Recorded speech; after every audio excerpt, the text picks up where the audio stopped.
Welcome to healthy life. ఈ వీడియోలో కొబ్బరి పాలు ఎలా చేయాలని చూద్దాం.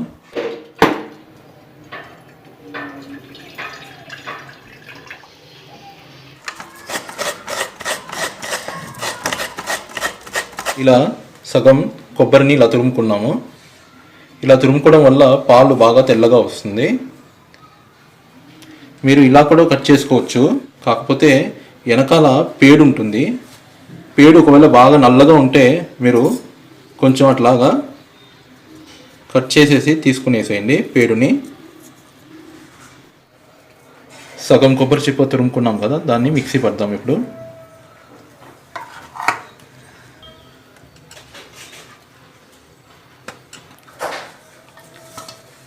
సగం కొబ్బరి చిప్పకి 2 గ్లాసులు నీళ్ళు కావాలి మనకు. సో కొంచెం కొంచెం నీళ్ళు పోసుకొని మనం రుబ్బుకుందాం. సగం నీళ్ళు పోద్దాం. ఇప్పుడు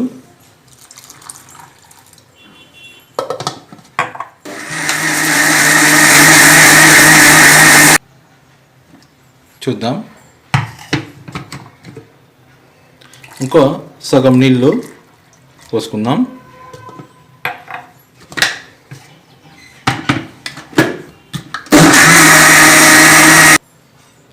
ఇప్పుడు ఫిల్టర్ చేసుకుందాం.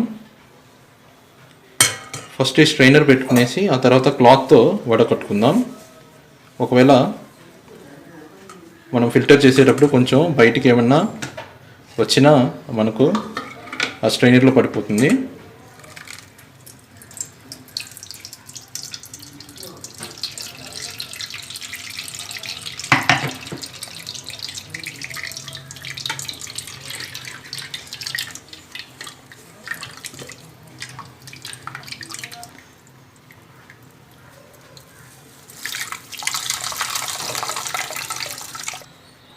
ఒక గ్లాస్తో మనం పాలు తీసుకున్నాం. ఇంకో గ్లాస్తో మళ్ళీ ఆ మిగిలిన పిప్పితో మళ్ళీ ఇంకోసారి గ్రైండ్ చేసుకుని ఇంకోసారి పాలు తీసుకుందాం. ఒక హాఫ్ గ్లాస్ పోసుకుందాం.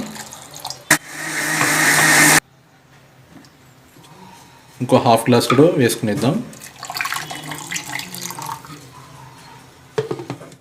ఫిల్టర్ చేసుకుందాం.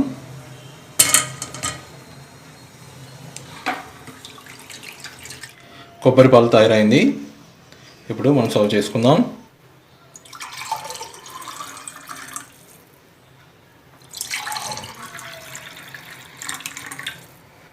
ఈ పాలు చాలా ఆరోగ్యము.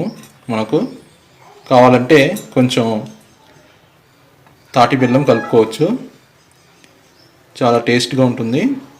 ఒక 2 స్పూన్లు కలపవచ్చు. ఈ పాలు వేడి చేయాల్సిన అవసరం లేదు. ఒకవేళ మీరు వేడి చేయాలనుకుంటే ఒక గిన్నెలో నీళ్ళు పెట్టి వేడి చేసుకోవచ్చు. ఈ పాలల్లో విటమిన్స్, మినరల్స్ చాలా ఉన్నాయి. వారంలో 2 సార్లు తీసుకోవచ్చు. ఏ పదార్థము డైలీ తీసుకోరాదు, నీరు తప్ప. ఈ వీడియోలో కొబ్బరి పాలు ఎలా చేయాలని చూసాం. అలానే డాక్టర్ కాదర్ గారు చెప్పినట్లు రోజు 1.5 గంట నడుద్దాం, సిరిధాన్యాలు తిందాం, ఆరోగ్యంగా ఉందాం. మష్రూమ్తో విటమిన్ డి ఎలా పొందాలని చూద్దాం.